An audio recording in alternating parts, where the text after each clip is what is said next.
Hi friends, welcome to my channel. Friends, నేను ఈరోజు చేసే రెసిపీ నువ్వులతో పచ్చడి అండి.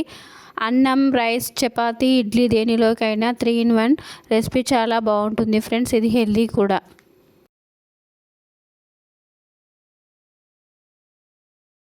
ఒకసారి పచ్చడి చేసి తిన్నారంటే టేస్ట్ జన్మలో మర్చిపోలేరు, అంత టేస్టీగా ఉంటుంది.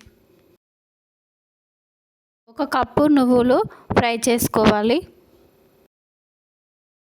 నువ్వులు చిటపటలాడేటప్పుడు తీసేసుకోవాలి. బాగా ఫ్రై అయితే టేస్ట్ బాగోదండి. స్టవ్ వెలిగించుకొని ప్యాన్ పెట్టుకొని 2 టేబుల్ స్పూన్ల ఆయిల్ వేసుకొని 1 టేబుల్ స్పూన్ జీలకర్ర యాడ్ చేసుకోవాలి.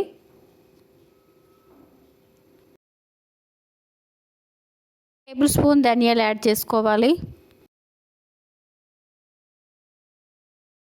15 to 20 ఎండుమిరపకాయలు యాడ్ చేసుకోవాలి. ఫ్రెండ్స్, మీరు ఎక్కువ పచ్చడి ప్రిపేర్ చేసుకోవాలంటే ఇంకా ఎక్కువ యాడ్ చేసుకోండి. ఫ్రై అయిపోయాయండి, వేరే ప్లేట్లోకి తీసేసుకోవాలి. ఆనియన్స్ పీసెస్ యాడ్ చేసుకోవాలి. ఫ్రెండ్స్, నేను ఇక్కడ 1 ఆనియన్ తీసుకున్నానండి. ఫ్రెండ్స్, నేను ఇక్కడ 2 టమాటోస్ యాడ్ చేసుకుంటున్నాను. 5 to 6 minutes ఫ్రై చేసుకోవాలి. ఫ్రై అయిపోయాయండి, వేరే ప్లేట్లోకి తీసేసుకోవాలి. 5 minutes పక్కన పెట్టేసుకోవాలి. మిక్సీ జార్ తీసుకొని నువ్వులు యాడ్ చేసుకొని మిక్సీ పట్టుకోవాలి. ఎండుమిరపకాయలు, ధనియాలు ఫ్రై చేసుకున్నవి యాడ్ చేసుకొని 4 to 5 వెల్లుల్లి రెబ్బలు యాడ్ చేసుకోవాలి. కొంచెం చింతపండు యాడ్ చేసుకోవాలి. మిక్సీ పట్టుకోవాలి. ఫ్రై చేసుకున్న ఆనియన్స్, టమాటా యాడ్ చేసుకొని 1 టేబుల్ స్పూన్ సాల్ట్ యాడ్ చేసుకొని మిక్సీ పట్టుకోవాలి. ఫ్రెండ్స్, మీరు కావాలంటే కొంచెం వాటర్ కూడా యాడ్ చేసుకోవచ్చు. ఫ్రెండ్స్, నేనైతే ఇక్కడ వాటర్ ఏమి యాడ్ చేయట్లేదు. వేరే బౌల్లోకి యాడ్ చేసుకోవాలి పచ్చడి.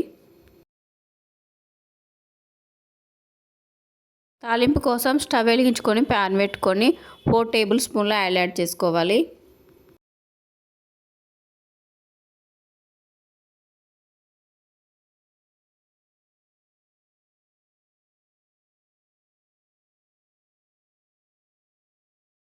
వన్ టేబుల్ స్పూన్ జీలకర్ర యాడ్ చేసుకోవాలి. 1/2 టేబుల్ స్పూన్ ఆవాలు యాడ్ చేసుకోవాలి. 1 టేబుల్ స్పూన్ శనగపప్పు యాడ్ చేసుకోవాలి. రెడ్ చిల్లీస్ యాడ్ చేసుకోవాలి.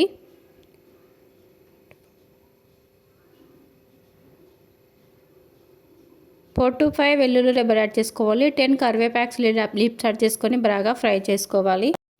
ఫ్రై అయిపోయిందండి, పచ్చళ్ళలో యాడ్ చేసుకోవాలి. మిక్స్ చేసుకోవాలి. ఫ్రెండ్స్, టేస్టీ నువ్వుల పచ్చడి రెడీ అయిపోయింది. ఫ్రెండ్స్, ఇది రైస్లోనికైనా చపాతీ, ఇడ్లీలోనికైనా చాలా బాగుంటుంది ఈ పచ్చడి. ఫ్రెండ్స్, ఈ పచ్చడి టేస్ట్ ఒకసారి తిన్నారంటే జన్మలో మర్చిపోలేరు, అంత టేస్టీగా ఉంటుంది. కర్రీ కంటే కూడా చాలా బాగుంటుంది ఈ పచ్చడి. ఫ్రెండ్స్, ఇంట్లో వెజిటేబుల్స్ ఏమి లేనప్పుడు ఇలా ప్రిపేర్ చేసుకోండి, చాలా బాగుంటుంది ఈ పచ్చడి. ఫ్రెండ్స్, మా ఛానల్ని ఎవరైనా కొత్తగా చూస్తుంటే సబ్స్క్రైబ్ చేసుకోండి ప్లీజ్ ఫ్రెండ్స్.